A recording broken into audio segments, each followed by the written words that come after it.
President, you just shared on your social media about the great news for Africa. Can you tell more for the African people? Everybody's so excited. We do. We have a great news, I believe, coming up with Rwanda and the Congo.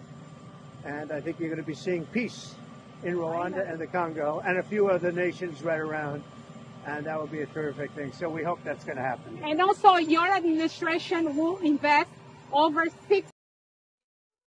Malamboka, bonjour, bonsoir. Na ngongawe kopesa melabino kibolanda biso, c'est votre humble serviteur président Edi Kankou. Toyeli susulelo ona kolobelela maye mazali koleka na mboka na biso Congo. Congo ya yo, Congo ya ngai, Congo ya biso nyonso. Congo tozolobelela Congo Brazzaville te. Tozolobelela Congo Kinshasa, République démocratique du Congo. Oye kambami epa ya mwana mboka. Abengaka ye soso ya mboka, waza na place ya kokende te. Mboka na ezali Congo. Ezali Congo oyo ya biso. Hein? Oyo ya biso tobengaka yango en d'autres termes Congo Kinshasa. Tokolobelela awa maye mazali koleka na Sud Kivu, précisément na Kiziba.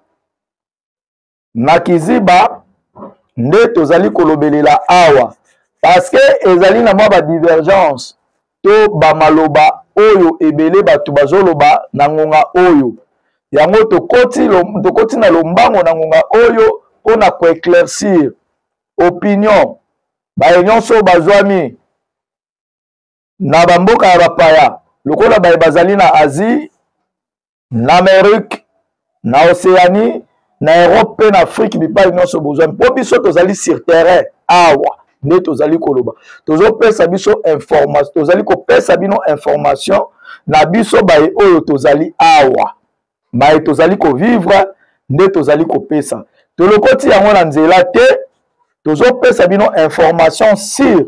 Je vous avais dit que c'est votre humble serviteur président Edi Kankou. Na sengi na bandeko bazolanda biso bo like, bo s'abonner, bo commenter émission, bo aimer pe bo partager. Yango nde kosunga biso. Na yebisaki bino lobi ke ba commentaire na bino ezo sala biso malamu. Lobi pe na moni ke bandeko ba commenter ebele, ba koti ebele, balandi biso ebele. En tout cas, bokoba parce que awa okozwa fake news te. Awa okozwa o to benaka kadi o chate information lukuta te. Tokopesa bino info à temps réel, pe info sur.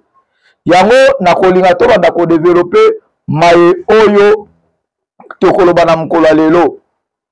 Nako banda tozali awa na Sud Kivu.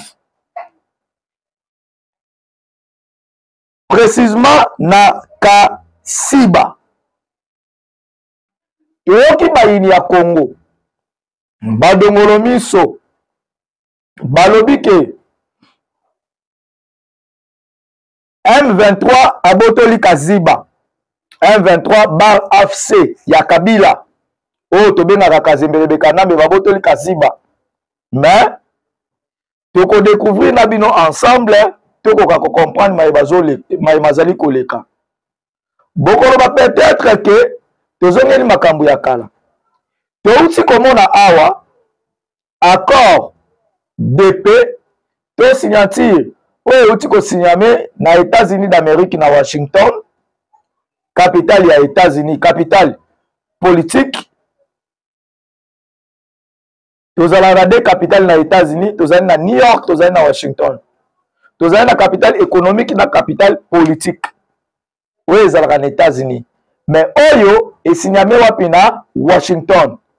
Bipai wapi masolo efandaka. Bipai wapi Maison Blanche ezalaka. Bipai wapi makambo ebele ya ba-Américain efandi. Esignamaki kuna. Mais tokokangwa lelo tomoni ke bitumba ezalika kokoba. Bitumba ezalika ko continuer. Toko découvrir bazali ko welela nini. Nini o bazali ko welela pe bazali kobundela likambo nini. Bana mboka na sengi na bino bo like, bo s'abonner, bo commenter, bo aimer émission. Na kofondela kaka na sujet oyo. Sujet one nazo fondela lelo pona tokoka ko développer bana mboka bakoka ko comprendre. Tozali na Kasiba. Balobi na biso boye. Selon ba information oyo tozwi, to ba information oyo tozali na yango na possession na biso. Bandeko balingaka pouvoir ya Félix Antoine Tshisekedi Tshilombo te, balobi Kaziba mobimba ezali na maboko ya M23 AFC. Oyo ya Kabila Kanebele Kanambe. Mais biso ba oyo tolobaka bosolo, oyo tolingaka vérité, tolingi to éclaircir bino boye. Eloko nini oyo esali ke babunda? Parce que mokoloto esi etiami na lokasa. Oyo batie mokoloto, c'est-à-dire signature. Bayebi lingala malamu te to sunga bino, mokoloto ezali signature. Signature esi etiami. Oyo bazozela le D, c'est-à-dire vendredi prochain, vendredi ya semaine oyo tozali lelo, oyo lelo le 28, le D bakoka kocha mokoloto ya suka pona kimia ekoka kokota na mboka na biso entre Rwanda pe na République démocratique du Congo. Mais tomoni affrontement et salami. Tozali na armée ougandais oyo tobengi FNB, FARDC pe bawazalendo. Basangani contre ba Kenyans parce que M23 tamsu boye baka yango te. M23 ezali groupe ya ba tutsi nyonso.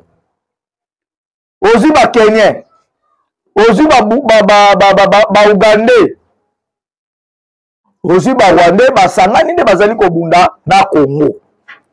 Bango nde bazali kobunda na Congo. Maintenant